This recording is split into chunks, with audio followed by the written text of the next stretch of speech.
ஜெய் சச்சிதானந்தா.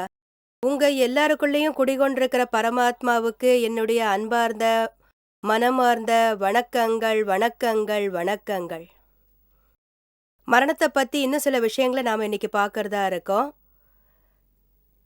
நிறைய பேருக்கு என்ன தோணுதுன்னா,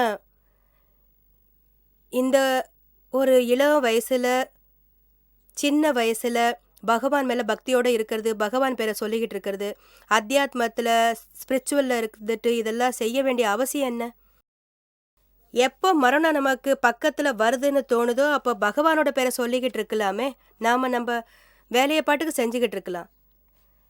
இந்த எண்ணம் நிறைய பேருக்கு இருக்கு. இப்போ இளைய வயசு, வேலை பண்ற வயசு, என்ஜாய் பண்ண வேண்டிய வயசு, சம்பாதிக்கணும், என்ஜாய்மெண்ட்டோட இருக்கணும், அப்புறம் அது வயசாகும்போது அதை பார்த்துக்கலாம்.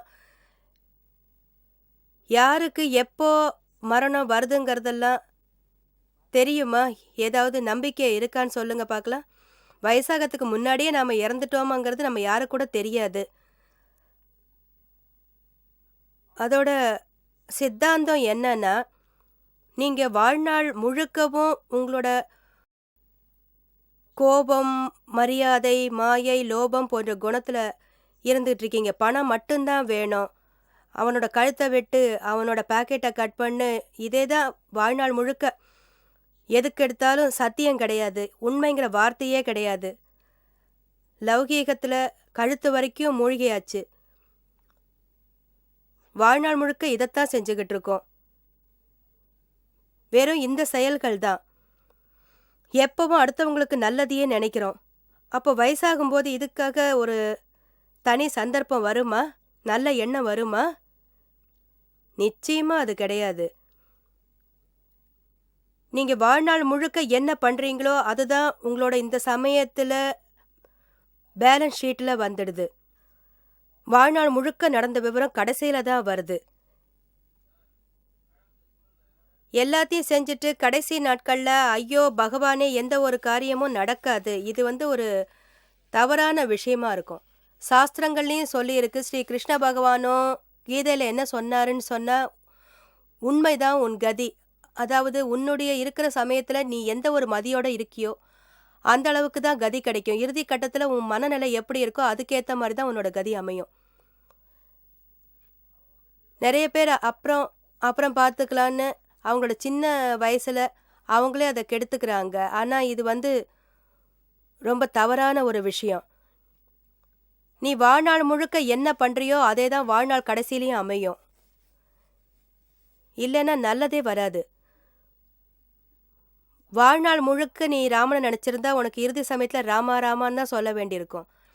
நான் ஆத்மா, நான் சுத்த ஆத்மா இப்படி நினைச்சா கடைசி வரைக்கும் இதே விழிப்புணர்ச்சி தான் உனக்கு இருந்துகிட்டு இருக்கும். தேகம் விடுபட்டு போயிடும், ஆனா ஆத்மாங்கிறது போகாது.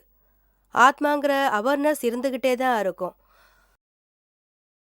அதாவது மரணத்தின் போது உங்களோட உள் உணர்வு எப்படி இருக்கணும்னு இருக்கோ, உங்களுடைய கவனம் உள்ளுக்குள்ள எப்படி இருக்கோ, அந்த ஒரு எண்ணத்தோட ஆதாரத்துல தான் உங்களுடைய கதி இருக்கும்.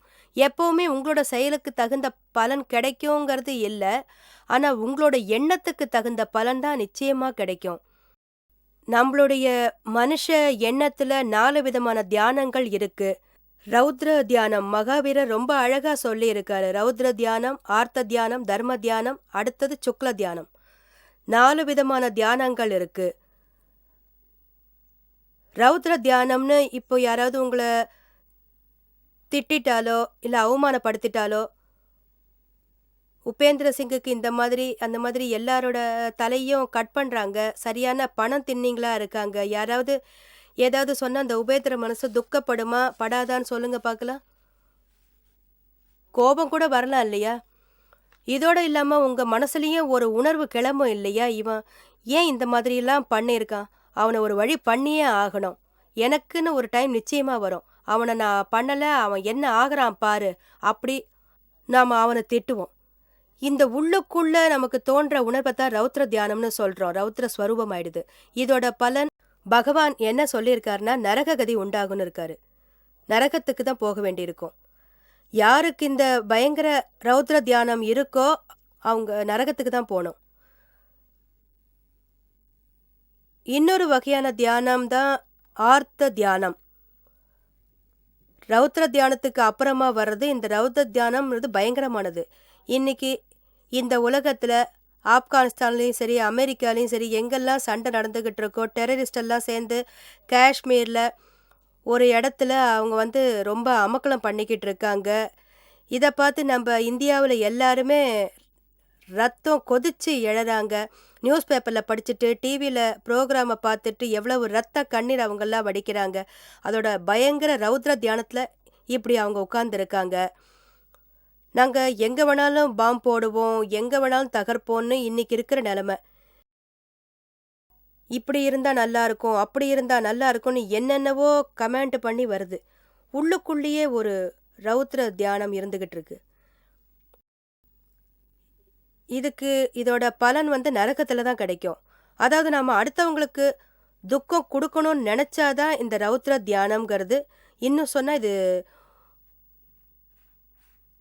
உங்களுக்கு இது சூட்சுமத்துல உண்டாகுது. கடைசி விளைவுகள் தான். இந்த ரௌத்ர தியானம் நீங்களே யோசிங்க. நம்மளுடைய வாழ்க்கையில என்ன காலையிலேருந்து சாயங்காலம் வரைக்கும் உங்களுக்கு எத்தனை தடவை ஃபீலிங்ஸ் உண்டாகுது? அதோட பலன் பயங்கரமா இருக்கும். இதுக்கப்புறம் 2வது வகையான தியானம் இருக்கு. அதுதான் ஆர்த்த தியானம்னு நாம சொல்றோம். ஆர்த்தம்னா கவலை. நமக்கு நாமே கவலைய குடுத்துக்கிட்டு இருக்கோம். வலிய குடுக்கறது ஆர்த்த தியானம். துக்கத்த குடுக்கறது ஆர்த்த தியானம்னு சொல்றோம். எனக்கு என்ன ஆகும்? என் பொண்ணுக்கு என்ன ஆகும்? நான் இறந்ததுக்கப்புறம் என்னோட பொண்டாட்டிக்கு என்ன ஆகும்? இந்த மாதிரி யோசிச்சு கவலைப்படுறாங்க. இதெல்லாம் தேவையில்லாத கவலைகள் தான் இது எல்லாமே. இதத்தான் ஆர்த்த தியானம்னு சொல்றோம். இதோட பலன் விலங்கு கதி தான் உண்டாகும். நிச்சயமா விலங்கு கதி தான் உண்டாகும். விலங்குகளாத்தான் அவன் பொறக்க வேண்டியதா இருக்கு.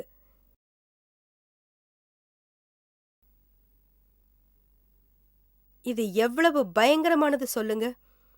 ஆர்த்த தியானத்துல ஒருத்தர் மனசுக்குள்ள வேதனைகளையும் துக்கத்தையும் அவங்க ஃபீல் பண்ணிக்கிட்டே இருக்காங்க. வெளியில யாருக்கும் இத பத்தி தெரியவே வராது. உபேந்திர சிங்குக்கு என்ன ஆகும்னு தெரியாது. பொண்டாட்டிக்கு கூட இது தெரிய வராது. பொண்டாட்டிக்கு உபேந்திர சிங்கு சந்தோஷமா இருக்கும் தான் நினைச்சுக்கிட்டு இருக்காங்க. ஆனா அவருக்கு உள்ளுக்குள்ளதான் எல்லா கவலையும், துக்கத்தோட தான் அவர் இருக்காரு. இந்த காலத்துல நடக்க வேண்டிய நல்ல பிசினஸ் சரியாவே நடக்கலைன்னு சொன்னா அப்ப என்ன ஆகும்? என்ன செய்யலாம்? இந்த கவலை ரொம்ப அதிகமா இருக்கு. ராத்திரில தூக்கம் கூட இல்ல. இதெல்லாம் ஆர்த்த தியானம்னு சொல்றோம். நமக்குன்னு ஒரு லிமிட் வச்சுக்கிட்டா அதுதான் உங்களுக்கு ஆர்த்த தியானம். அடுத்தவங்களுக்கு தெரிய வந்துடுச்சுன்னா அது ரௌத்ர தியானத்துல வந்துடுது. ஆர்த்த தியானம் பயங்கர நஷ்டத்தை ஏற்படுத்தும். விலங்கு கதிக்கு கொண்டு போய் விட்டுடுது. தாதாஜி எப்பவும் சொல்லுவாரு, இந்த கலியுகத்துல இந்த விஷயத்துல இப்ப என்ன ஒரு பாப்புலேஷன் இருக்கோ அதுல நீங்களா பார்த்தீங்கன்னா 25% பீப்புள் விலங்குகளாக தான் அவங்க பிறப்பாங்க. 2 கால்கள்ல இருந்து 4 கால்களா இருக்கும். இதோட சிறகுகளும் அவங்களுக்கு இருக்கும். 2 விட 4 கால்கள் கிடைச்சா எப்படி இருக்கும்? நீங்க வாழாமையா இருப்பீங்க? மக்களுக்கு நாம என்ன கதியில இருக்கோம், எந்த கர்ம வினையை உண்டாக்கிட்டு இருக்கோம்னு தெரியறதே கிடையாது. எந்த வகையான கர்ம வினைன்னு புரியல. யாரும் உங்களை நிர்பந்தப்படுத்துறது கிடையாது. நீங்களே உங்க தவறுகளால, உங்க தப்புகளால கர்ம வினையை உண்டாக்கிக்கிறீங்க. உங்களுக்கு யாருக்காவது உண்மையான வழி அமைஞ்சதுன்னு சொன்னா, நல்லா புரிய வைக்கிறவங்களால அது அமைஞ்சிருச்சுன்னா உங்க புரிஞ்சுக்கிற தன்மையே நிச்சயம் மாறிடும். நம்ம மனசுல இருக்கிற திட எண்ணங்களோட வாழ்ந்து நீங்க காட்டலாம்.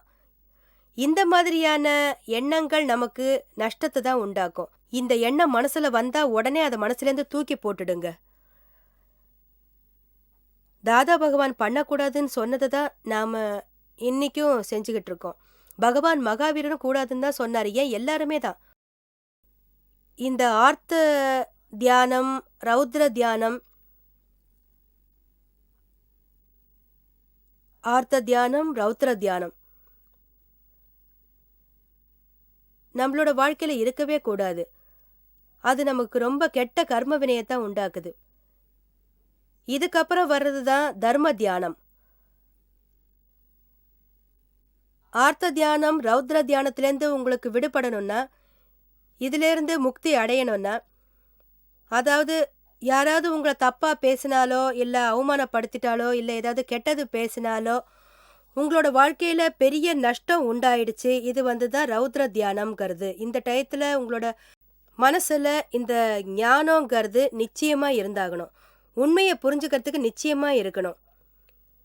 இப்ப யாராவது உங்கள அவமானப்படுத்தினாங்கன்னா, மனசுல என்ன தோணும்? இந்த அவமானப்படுத்துறவங்களுக்காக ஒரு நிமித்தம் தான், தவறு செய்யாதவர்கள். எனக்கு இப்போ எனக்கு எந்த அவமானம் கிடைக்குதோ, அது என்னோட கர்ம வினையின் பலன் தானே! என்னை இந்த கர்ம வினையிலேருந்து முக்தி அடையிற செய்றவனுக்கு நன்றி சொல்லிக்கிறேன்னு தானே நான் இருக்கணும். இந்த மாதிரியான எண்ணம் மட்டும் உங்க மனசுல இருந்ததுன்னா, அப்போ உங்களுக்கு ரௌத்ர ஞானம்ங்கிறது வராது. ஆர்த்த தியானம் இருக்காது. நாங்க இத விட சிறந்த ஞானம், ஆத்ம ஞானத்த பத்தி நாம பேசிக்கிட்டு இருக்கோம். இத பத்தி சொல்லணும்னா என்ன சொல்றோம்னா, இந்த திட்டுக்களை எல்லாம் யாருக்கு குடுக்குறாங்களோ, உபேந்திர சிங்கு குடுக்குறாங்களா? உபேந்திர சிங்கிறதே உங்கள அடையாளம் காட்டிக்க குடுக்கப்பட்ட ஒரு பேர் தானே! பேர்னா பார்ட்டி. இப்ப கடைக்கெல்லாம் பெயர் வைக்கிறாங்க இல்லையா? அதாவது கலாநிகேதன், சாகுந்தலம் எல்லா விதமான கடைக்கும் பேர் வைக்கிறாங்க இல்லையா? Shimla shopping centre. அதே மாதிரி இதுவும் உபேந்திர சிங்கும் ஒரு பார்ட்டின்னு தான் சொல்லணும். இந்த சரீரத்த அடையாளம் கண்டுகொள்ளுக்கிறதுக்காக குடுக்கப்பட்ட ஒரு லேபிள் தான். நீங்க தான் நான் தான் உபேந்திர சிங், உபேந்திர சிங்ன்னு சொல்லிக்கிறீங்க. ஆனா இது உங்களுடைய பிரமை தான். நீங்க உபேந்திர சிங் இல்ல. இது உங்கள அடையாளம் கண்டுகொள்றதுக்காக குடுக்கப்பட்ட ஒரு பார்ட்டி லேபிள் தான். யாராவது உபேந்திர சிங்ன்னு பேர் சொல்லி திட்டுறாங்கன்னா, நீங்க அப்பதான் ஞானத்தோட இருக்க வேண்டியது ரொம்ப அவசியம். இங்க யார திட்டுறாங்க? இங்க பார்ட்டி தானே குடுக்குறாங்க. எனக்கா குடுக்குறாங்க? நீங்க பார்ட்டியோட முதலாளி.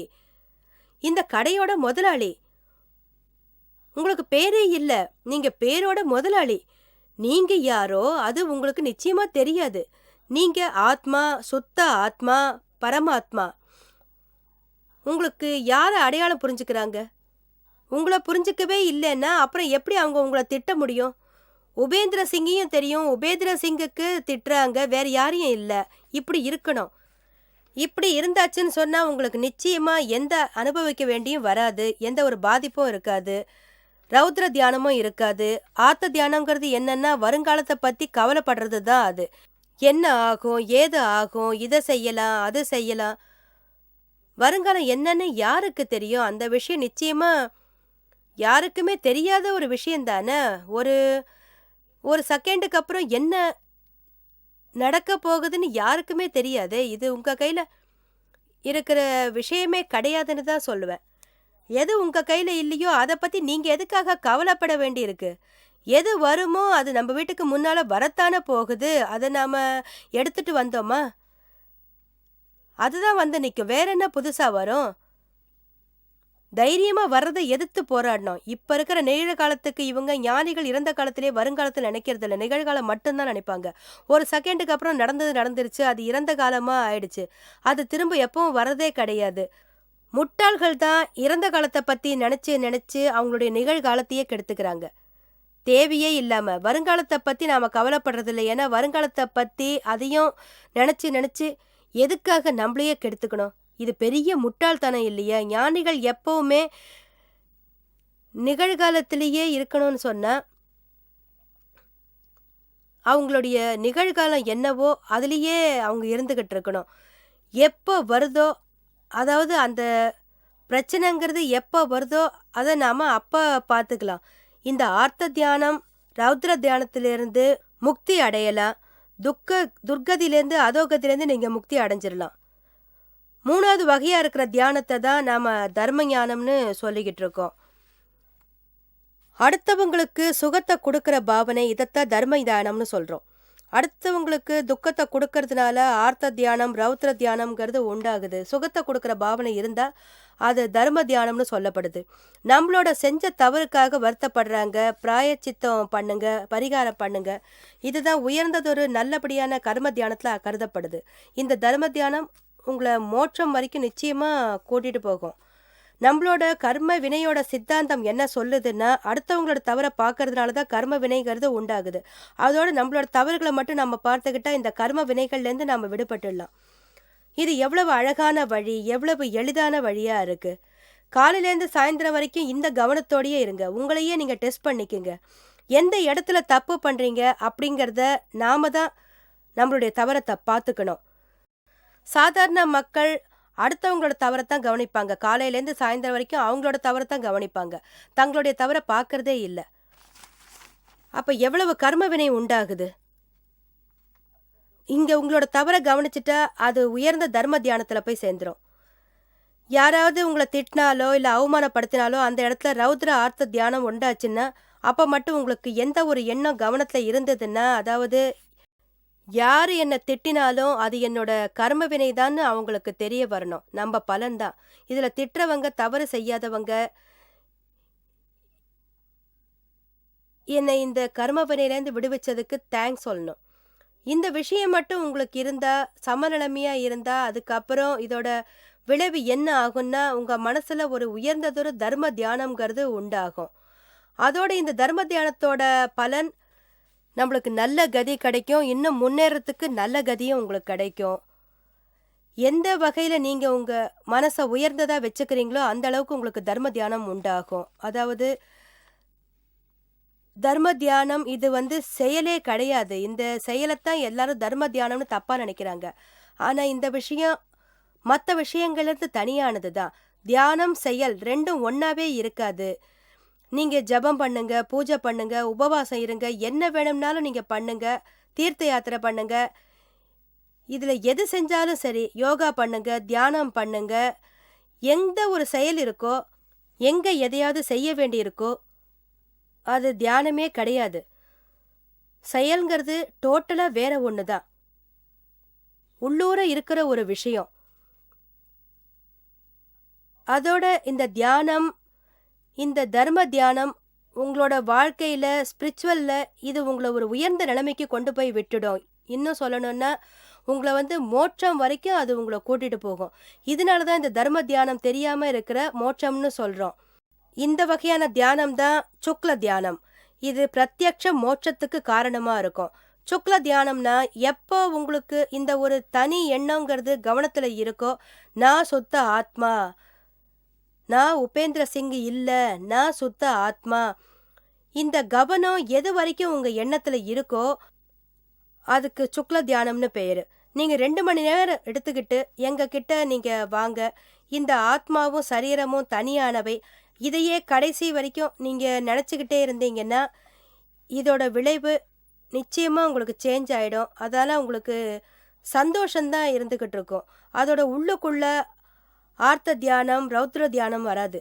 எது நடந்தாலும் உபேந்திர சிங்குக்கு தான், உங்களுக்கு இல்ல. ஏன்னா நீங்க தான் சுத்த ஆத்மா.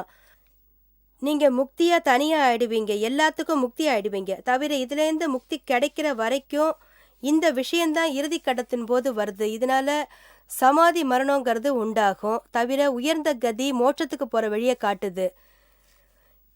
இறுதிக்கட்ட கர்ம வினை தான் வேல்யூ அதிகம். பகவான் மகாவீரர் சொன்ன அழகான ஒரு விஷயந்தான் அது. பிரசன்ன முனி ஒரு தடவை ரொம்ப, அதாவது டீப்ல தியானத்துல இருந்தாராம். எல்லாருமே ஆச்சரியப்படுவாங்களாம்.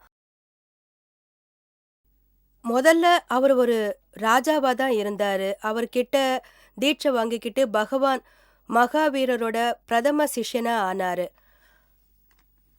அவர் ரொம்ப ஆழ்ந்த தியானத்துக்கு போயிட்டாரு. பகவான் மகாவீரரோட சிஷ்யனா ஒருத்தர் கேட்டாரு பகவான் மகாவீரர் கிட்ட, இந்த சமயத்துல இந்த பிரசன்ன முனி இறந்து போனாருன்னா அவருடைய கதி என்னன்னு கேட்டானா. பகவான் மகாவீரர் அவரோட ஞான பார்வையில பார்த்து இவர் சொர்க்க கதிக்கு தான் போயிடுவாருன்னு சொன்னாராம். இன்னும் கொஞ்ச நேரம் கழிச்சு இன்னொரு சிஷ்யன் கேட்டானா, இப்போ பிரசன்ன முனி உயிரை விட்டார்னா எந்த கதிக்கு போவாரு அப்படின்னு கேட்டானா. அதுக்கு பகவான் மகாவீரர் ஞான பார்வையில பார்த்துட்டு சொன்னாராம், இவர் நரகத்துக்கு போவாரு அப்படின்னு சொன்னாராம். அடக்கடவுளே! கொஞ்ச நேரத்துல இவ்வளவு பெரிய வித்தியாசமா? இன்னும் கொஞ்ச நேரம் போன உடனே கேட்டபோது பகவான் மகாவீரர் சொன்னாரா, இந்த டயத்துல அவர் உயிரை விட்டா மோட்சத்துக்கு போவாருன்னு சொன்னாராம். அதே மாதிரி பிரசன்ன முனி உயிரை விட்டு மோட்ச கதிக்கு போய் சேர்ந்துட்டாரு. வானத்துல அசரீரி வந்தது. வரவேற்பு குடுத்தாங்க.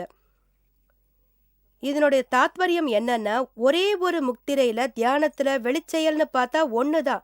பத்மாசனம் போட்டு கை கால்கள் இரண்டையும் சேர்த்து வச்சு வெளிச்செயல்கள்னு எதுவும் கிடையாது.